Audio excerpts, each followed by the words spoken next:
You're probably losing money right now. Not from a bad investment, not from overspending on something obvious, from habits so normal they feel responsible. Most people will go their entire lives without catching these.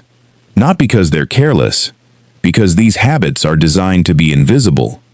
They blend into the background of everyday life, quietly draining wealth, while everything on the surface looks perfectly fine. 7 of them. You're almost certainly doing at least 3. And the last one on this list is the reason the other 6 never get fixed. My name is Alex. I didn't find these habits in a book or a financial planning course. I found them in my own bank statements. In years of obsessively tracking my income, my spending, and my net worth, watching the gap between what I earned and what I actually built stay smaller than it should have been for far too long. These are the habits I caught in my own behavior. The ones that never announce themselves. The ones hiding in plain sight every single month. The first one probably happened to you this week, and you didn't notice it. Habit 1. Spending on convenience without counting the real total. It's Wednesday evening. You're exhausted, so you order delivery. $13 for the food, $6 delivery fee, $4 tip, plus a service charge you almost missed. $27 for a meal that would have cost $8 to make it home.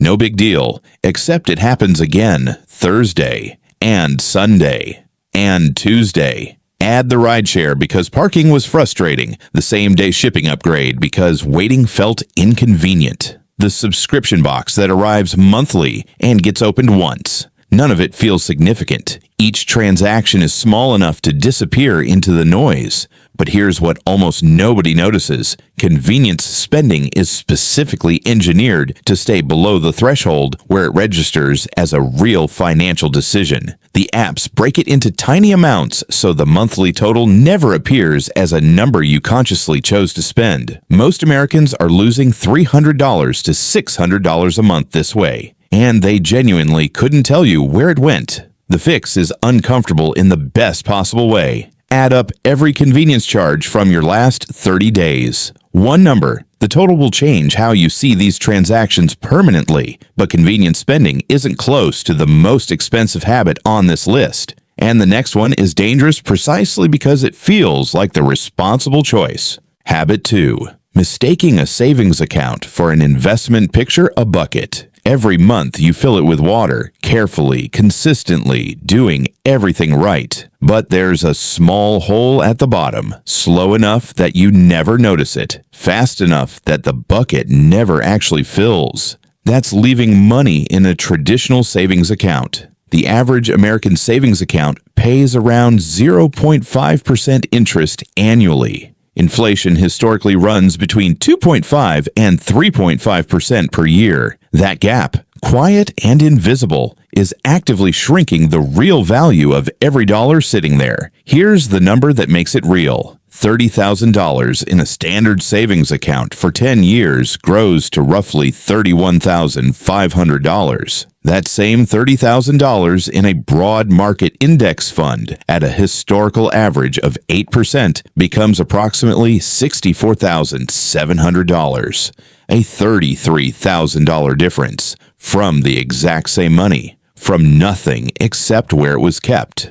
The savings account feels safe because the number on the screen never drops, but a number that slowly loses purchasing power just looks stable. That's not the same as being safe. The fix: 3 to 6 months of expenses in a high-yield savings account for emergencies. Everything beyond that in investments. Money that isn't working is quietly shrinking. What makes the next habit so costly is that it trips up people who are already doing the right things, people who are already investing. Habit 3. Checking your investments too often. Most people assume the responsible move is to watch their investments closely, monitor the market, stay informed, be ready to act. But here's what almost nobody realizes. The more often you check your portfolio, the worse your long-term returns tend to be. Not because watching causes losses, because watching creates the emotional pressure to respond to things that don't require a response. The market drops 4% on a Tuesday.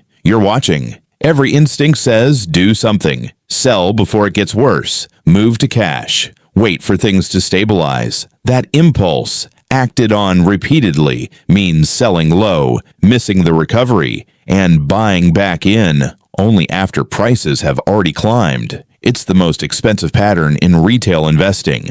The mechanism is loss aversion. Psychologically, losses register as roughly twice as painful as equivalent gains feel rewarding. Constant monitoring means constant emotional exposure to temporary drops that feel permanent while they're happening. The fix is structural. Automate contributions monthly and check the portfolio quarterly. Remove the emotional trigger entirely. The investors who barely glance at their accounts consistently outperform the ones who watch every move. Most people fix this habit and feel relieved, then walk straight into the next one without realizing it's been running in the background for years. Habit 4. Letting lifestyle inflate with every raise. The raise arrives, life gets slightly nicer, the apartment upgrades, the car payment increases, dining out becomes more frequent, more expensive. Each change feels earned because it was. But here's where it becomes expensive. The average American spends 90% of additional income within 3 months of receiving a raise. Not on anything dramatic, just slightly more of everything, across the board. The lifestyle recalibrates upward, and now the higher income isn't generating wealth. It's just maintaining a more expensive version of normal. Lifestyle creep is invisible because each upgrade makes sense in isolation. The problem isn't any single decision,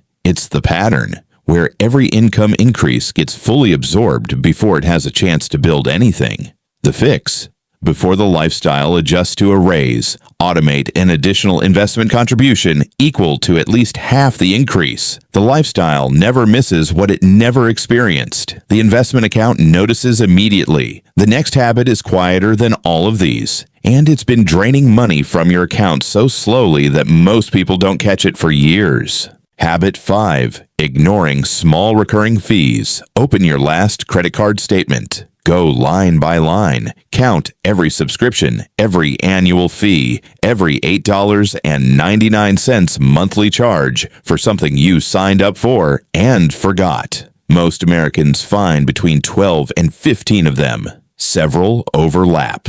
Some haven't been used in months, but each one sits just below the threshold where canceling feels worth the effort. So they keep running automatically, month after month, with no decision required to continue. This is intentional design. $7.99 a month doesn't feel like a choice. $95.88 a year does. Same money, completely different psychological weight.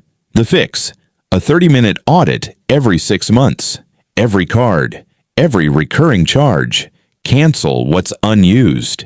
This single habit, done consistently, recovers hundreds of dollars a year that was leaving silently. Once the small leaks are sealed, most people feel like they've handled it, completely unaware that the next habit is causing structural damage that small fixes can't touch. Habit 6. Using debt to fund a lifestyle your income doesn't support. Here's the math most people never see until it's too late. A $5,000 credit card balance at 22% interest, paid at minimum monthly payments, takes over 15 years to eliminate. By the time it's gone, the interest alone costs nearly $7,000. The item that felt affordable on the day of purchase ended up costing more than double its original price. Credit is engineered to make the future cost feel abstract, while the present benefit feels immediate and real. The dinner is tonight. The interest compounds quietly over the next decade. Present bias, the human tendency to overvalue what's available right now,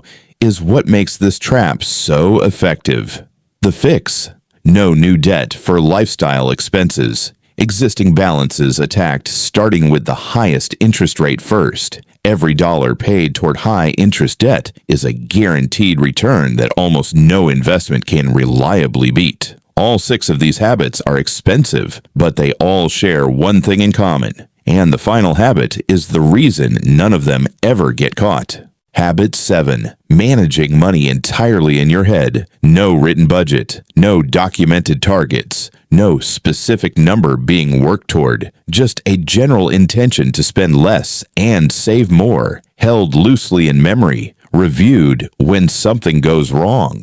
Without a written plan, every financial decision gets made in isolation. There's no direction, no context, no way to see how today's choice connects to where you actually want to be. The other 6 habits on this list thrive in that environment because there's nothing concrete enough to measure them against. Research consistently shows that people with specific, written financial goals accumulate significantly more wealth than those without them. Not because writing is magic, because specificity converts a vague intention into something behavior can actually orient around.